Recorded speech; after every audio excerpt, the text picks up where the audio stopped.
Happy birthday to you. Happy birthday to you. Happy birthday, dear Switch. Happy birthday to you. And many more. On Simply Nerdy. Okay, so we're super huge nerds. Yes, we did just sing happy birthday to the Switch. And yes, a little belatedly, but we are in love with this machine. So, had to start off with that. Yes. That little tribute. Rendition, yeah. Hopefully you like it. Copyright Simply Nerdy.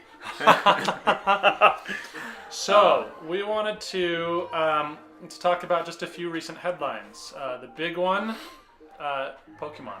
And we've got our resident Pokemon fan expert here to Woo-hoo! tell us all Yay! about it and why it's awesome. And then a few other things along the way. So let's just start with Pokemon. Just dive right in. Let's dive in. Why is it awesome? Okay, so It's Pokemon. what are your thoughts about the Generation 8 reveal trailer? I thought it was super cool and exciting. I don't know. I was blown away because it's the whatever the region, I forget what it's called, Valor or something. Galar. Something like that. it's slipping my mind, but it looks so cool. It's England, based on it. Basically, the rumor was true. Gym leaders, or not gym leaders, are back, but the gyms are back. And instead of gym leaders, it's gym masters. We don't know what that means, but they said it's going to be cool and better. And I don't know. What do you think? Is it going to be like a Alolan challenge mixed with a classic gym battle thing? I don't know. Or if you can... I've always wanted the gym leaders to be something that you can go back and battle again, because... Like, once you've completed the game, go back, because it's a gym. It should be an active thing and not like a one-time thing. You're done, boy. Turn around, go home. Which was one thing they did in Ultra Sun and Ultra Moon. They had the fake Kanto gym that you could go visit, and once a day you could battle all the trainers there. That was really neat.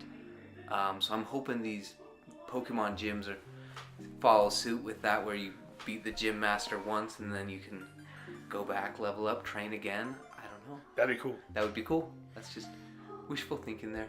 Yeah. I want to know what you thought. Sorry, did you? I want to know what you thought, because I think I was talking to you. Maybe I told you, maybe I haven't yet. But I was slightly disappointed that we don't get wild Pokemon in this game. Like visible on the map? No, visible on the map. It's random encounters again. Mm-hmm. How do you feel about it, being a core Pokemon fan? Because I felt really, I was like, oh, let down. That was like a punch in the gut to me. I was like, I don't know if I can. I honestly, I loved it in the Pokemon Let's Go Eevee and Pikachu. I thought that was really neat, but honestly, it's Pokemon and it's classic Pokemon game, so I'm okay with it. As much as annoying as it is, that unknown with each step, it's part of the game. I don't know. Yeah, it's just, I understand that. Kind of just accept it. I mean, as cool as it was, just kind of accept it. Like, okay. I guess that's what they're going with. I think that's what their goal was to please the core audience, fans, and keep it the way they're familiar with, and not try to too much. They don't try to do anything too crazy, because they don't want to hurt their fan base. Yeah, sorry, I had a brain fart there for a second. I was going to say I feel like, so I was thinking about that, why they would have gone back to the random encounter style, because for the most part, my personal opinion is that random encounters don't really have a place in RPGs anymore. They existed in old times because it was a limitation of hardware. Yeah. And now there's not really any good reason to have it other than in the name of nostalgia. But I was thinking about it a little bit more, because I was kind of disappointed as well at first. But I think I realize now why I'm okay with it, is that in some ways, when it comes to a world like Pokemon, where there's such a huge variety of different creatures, that for a game that's kind of a spin-off like Let's Go Eevee and Pikachu, it's fine to have a map littered with a whole bunch of different Pokemon, but maybe that would kind of take away from the experience of the world if you've got all these different kinds of creatures crawling around everywhere. It was just a thought that went through my mind. So I could see why they'd want to try and maybe keep the world a little bit more pristine, untouched, and just let you kind of imagine it. So I decided I could forgive it for that. Okay. Yeah, and I can agree with that, because that's one of the things that I've always thought was real fun about those Pokemon games, especially when you don't know too much going into that new generation. What are the new Pokemon? That magic is, you're like, oh, I've never seen this guy before. That's true. Okay. And if you just see him wandering around, it's like, okay, that's cool. And there's something always cool about that random Pokemon showing up, especially if the shiny Pokemon, when that Pokemon shows up and you get the sparkles and it's shiny. That's something that's magic. And even in Pokemon Let's Go Eevee, I found a shiny Pokemon and it was just like, oh, there it is, just sitting there, and I just ran up and caught it real quick. But I don't know, there's that fun of the unknown that I've always kind of enjoyed. Okay. But, Okay. And I will say another thing that kind of makes it a little bit more acceptable for the Pokemon games is that it's, correct me if I'm wrong, but it's generally only when you're walking in the grass anyway, right?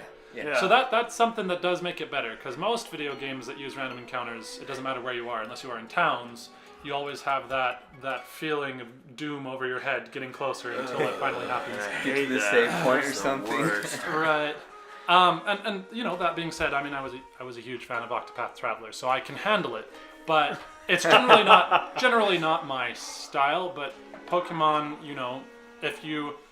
it's random encounters, but you know when it's going to happen because you can still choose to walk into the grass or not. So that helps. Yeah. Anyway, that does help. this is all philosophizing on a side note about Pokemon games, but that's anyway again why I can forgive it. So I wanted to add my thoughts. I have to first of all admit that I was maybe a bit too taken in terms of hopes, not expectations, regarding some of those faked images of like a more open Breath of the Wild like world. Mm-hmm. Huge fan, obviously, of Breath of the Wild, so that was kind of an exciting concept. But I didn't really expect it to happen, because this is a very different genre, and I realize now that they kind of needed to more cater to the audience that they've been kind of that's their core. They don't want to disappoint them. So that was the one thing I first had to work through. But to be honest, this still looks like it's easily the most ambitious Pokemon game that they've released to date. And some of those environments still looked pretty interesting and fun to explore. So I've already shown that to some degree I am a little bit of a Pokemon heretic. So holy crosses, keep me away. Holy water. But I am intrigued to see where this goes, because it looks like, I think one of the biggest things for me is this might still be interesting enough for me to try it because it's on the Switch.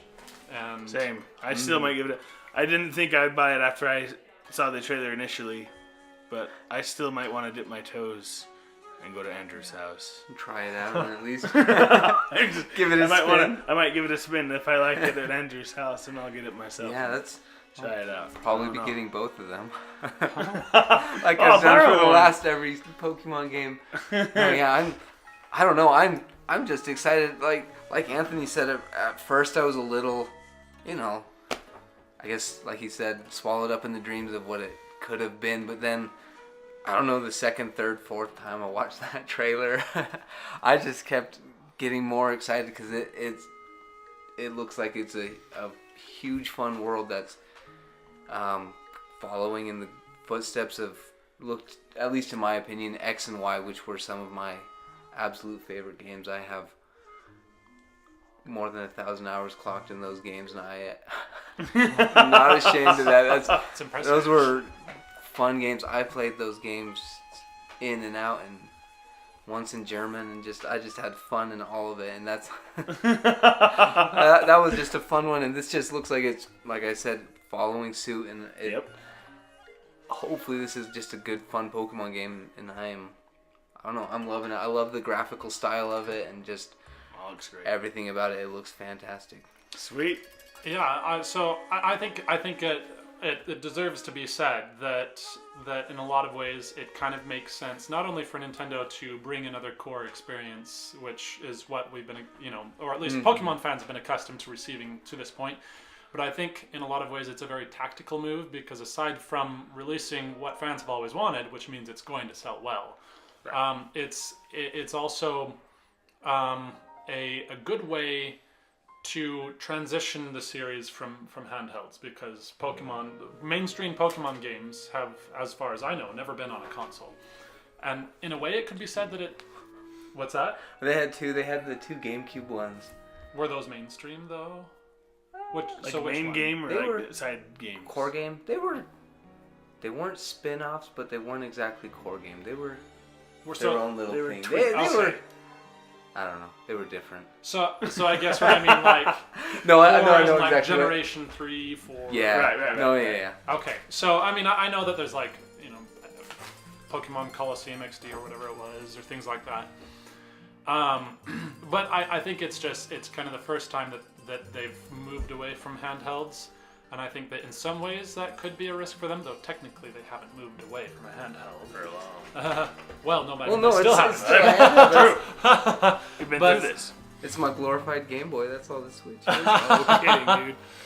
And I have read some opinion articles where people stated that they felt like this could still be a move for the Pokemon series that might not be the best for it. I read one where the person was giving the opinion that the ones that will lose out will be the kids. I personally don't think that's true. Now, will they have their own Switch that they can play it on? Perhaps not. But first of all, I argue that I don't even know if that's necessary. They're too young to own their own. Anyway, that me being a humbug there, but I think it's not going to really hurt it at all, because I think that this is still, while being a very traditional core entry in the series, a step forward, and I think a very important way. And I think that that this transition could lead to some interesting developments in the future for the Pokemon games. Do I think that leads to Pokemon of the Wild? Sorry, Breath of the Wild there. There's still a part of me that would be extremely taken in by that idea, but I'm not expecting it at all. But I think that that this would be an interesting way to kind of test the waters to see how they can evolve the series, because in a lot of ways, and maybe this is where I'll put forward some unpopular opinions, but I feel like in a lot of ways the Pokemon series has not necessarily changed much over the years. I think it's kind of the same form factor, and in a lot of ways that's a kind of a if it's not broke, don't fix it kind of situation. Yeah. But I think at the same time, this past generation, these past 2 years of this current generation with the Switch has shown us that games can be true to their core while evolving in major ways that makes them significantly better. Breath of the Wild, Super Mario Odyssey being excellent examples. Yep. And so I'm curious to see, I think it's a foregone conclusion that Pokemon Sword and Shield are going to be runaway successes, because they're Pokemon games and they're on the Switch, which is itself a runaway success. Yes. Mm-hmm. But I want, I'm hoping that this will lead, the success of this game will lead to growth in the series, because in a way this is the most major step that the Pokemon games have taken to date. And so I want this one to succeed, admitting that traditional core Pokemon games are not necessarily my style, but one that I want to succeed, and I want to see how it can grow from here. 100% agree. Yep. All right. Ready to move on? Yeah, it'll be cool either way. So. Yeah, either way. I'm glad we all like that one. But now I want to hear what Andrew thinks about the Pokemon Let's Go. The Pokemon Detective Pikachu Detective Pikachu trailer. Have you seen the new I've trailer? seen him, yeah. Okay, what do you think? I think it's gonna be fun. I don't. By no means do I think it's gonna be a great movie, but it's gonna be one of those guilty pleasure crap movies that it's like it's not a good movie, but you love it anyway. That's what it looks like. It's gonna be funny. There was I think it's gonna be fun. There was an international trailer with some a little bit of off-color language, but Yeah. I still think it'll be. I think it'll be funny. I don't think it's going to be a great movie by any means, but I think it'll be a fun, good watch. I don't know. I have to admit, it looks better than I thought it was going to. That's true. I agree. The first reveal looked abysmal. Just like that cursed image of Sonic, the Sonic movie. Oh, We're talking about that too. Yeah. We're going No, to I talk know, about that in a that's- second. Those two came out about the same time, and I just, my heart sank with both. But at least the Pokemon Detective Pikachu has shown and proved that it looks like it's going to be fun. So Yeah. Yeah, I agree. I I'm- love the Pokemon designs, and I think they did a pretty good job. They did. Maybe not perfect on some. I don't know. I can't speak for you, but there are some where I'm looks like, good to that me. wouldn't be the choice I'd go with, but aesthetically for the style they're going for, I think it fits, it works. yeah, So I think they all look great. Sonic's a it'll different story. be good. Yeah, Sonic. Should we just talk about Sonic? Sure. Let's just go to Sonic There's for a not second. much to be said other than. It's bad. It was pretty bad. Come on, guys, you can do better than that. Come on, go change the design real quick. It won't take you a year. I think that the problem, my problem with it is that they tried too hard to make his design true to the actual anatomy of hedgehogs. And please, like, hedgehog in name only, he looks nothing like one. So let's not try to make him look like one. And Yeah. Like, And on top of that, I'd like to say, I can't remember who it was, but someone on the internet had said, let's be real, when was the last good Sonic game? The early 90s. Sonic has sold based solely on his character design, and to just go and change it the way they did. And, oh my gosh. I mean, those Sonic games are awful, and I mean, that's his popularity has just been keeping because he's got a cool design. Poor Sega. For Sega. Come on, Poor guys. Sonic. You guys did really good with Sonic Mania, though. That is. Well, that was good. fan made, wasn't it? I Yeah, it was, swear wasn't that was fan made. It I was wanna say fan-made? It was like it was fan made Yeah, and but then did you know? licensed by Sega, and they like. Someone look that up. Keep going. I want to say they collaborated with fans, didn't they? Yeah. Dang. Well, there you go, Sega. Sonic me. Come on. Sega. That's right. Because I remember, was it like some article was like the best Sonic game in the last whenever it was made by fans and licensed by Sega. Developers, Pagoda West Games and Headcanon. Yep, there you go. So the last good Sonic game was not made by Sega. All right. There you go. Yep. Anyway, so the movie I don't know. is looking. It's. I mean, not that we know much other than the character design, but Andrew made the point that the design is what has carried him, and now that's gone. I feel like it's going to be kind of like this is not a gaming reference. I'm really sorry, but it kind of fits. They made a Kim Possible live action movie, Did they really? and it was the cheesiest thing I've ever seen. But granted, I haven't seen it. Okay, I didn't watch it. I watched some clips and some trailers of it, and it was super cheesy and I don't know. It just looks bad, and I'm just afraid that it's gonna be the same story for Sonic. Yeah. It's just gonna be like this awkward movie. Yeah. Pokemon, I think, will work. Pokemon will work. And I'm getting really excited for it, actually. Minus the, bad language. I'm kind of disappointed in that. But we'll see. I guess we'll see for both. And who knows, maybe Sonic will pull a Detective Pikachu and make us hopeful. Minus the design. Minus the design, which never... It could be a better movie than Detective Pikachu with a poor design choice. Maybe. All right, so in other news, we got our first look at Nintendo Labo VR! Yay! Jazz hands. I'm doing jazz hands. You can't see it. What do you guys think about the Nintendo Labo VR? It looks stupid. We'll just address that elephant in the room, right? Looks awful. You gotta show that picture right there. Cue the picture. I didn't even think of that. I thought you did that on purpose. No. Oh boy. Yeah, that's the last and latest piece we wanted to talk about. Labo, I think, is one of Nintendo's most creative. What's the word I'm looking for?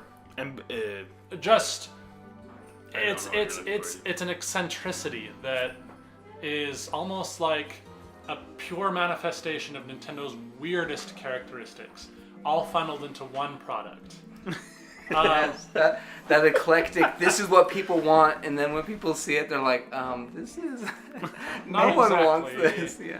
And again, you know, that creativity is what has given us things like the Switch. But We loved it. We love Nintendo's creativity. We love it. Yes. But as for Labo, it's, Keep it up, but- it's pure undistilled weirdness, and I think it's just unsustainable. I mean, I have never touched it myself. I haven't either yet. I do want to.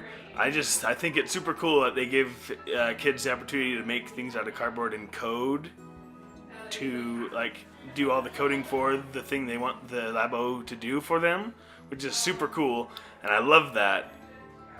But I still have to agree that it's not sustainable Well, and as it's much just as like, I wish it would be, because that is a really cool way to get kids to think yeah. critically Creativity. and get creative and code and make whatever designs they can come up with. That's super cool.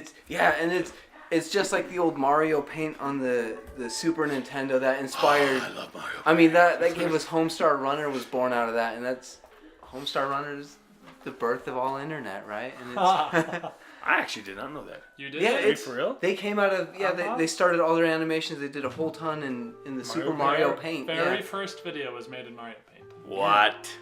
And so Okay, I need to go back. I didn't know that. Labo will give I us feel the like I'm next a loser. generation, I was a Homestar right? Runner fan for years, and I never knew that.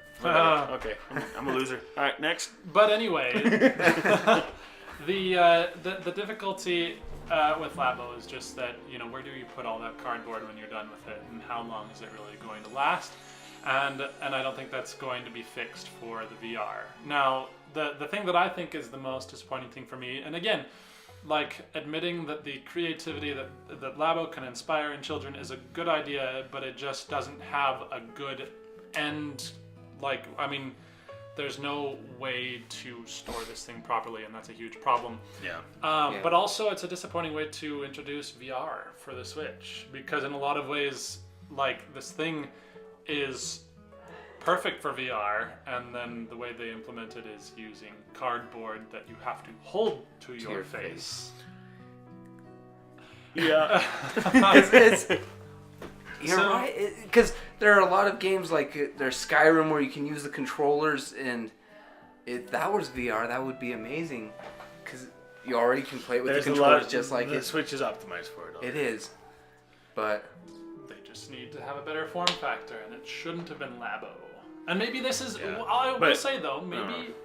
Sorry, No, you're good. I will just say, I think maybe this is them dipping their toes in the water, and maybe something more will come out of this. But otherwise, Everybody buy Nintendo Labo VR so that it will be successful, so they'll do something better in the future. oh dear. I'm just I don't kidding. know if I'll keep our own don't- advice there. don't- Sorry. Don't do that. I'm just joking. But for real, what I was going to say is I don't even know if the Switch is... Yes, it is optimized for VR, but do you want that weight at the end of your face with a 720p resolution on your head for an extended amount of time? I don't know how good it would look. I guess I could try it right now. Good. But see how close I could put it to my face before it looked bad. But I don't know. I feel like that would be a thing if the Switch Pro ends up being a thing with better resolution, 1080p handheld mode, and docked, if not a tad better, docked. I don't know. That might look better, but it's still a bigger. And it would have a bigger screen, I hope. And if it's bigger screen, then it just means more weight. And then just in the more weight, bigger screen, that's just more awkward, bigger thing. You have to hold it up to your face. Yeah, I don't know. I don't know. But they're doing it with Abo, so I guess It was We'll ambitious. see how it goes. we'll see. Anyway, I think that's all that we had planned to talk about today. So if you like this video, go ahead and comment what your expectations and or hopes and exciting things are for the new Pokemon title, Sword and Shield, and let us know what you think about the Pokemon movie and about Sonic. And Your positive Labo. comments, yeah. Let us know. Maybe our opinions are not popular, but I feel like At least we mostly get to have Maybe. we get to have an opinion. and you heard it here first. Anyway, thank you so much for listening, and until next time. Keep it nerdy. Bye.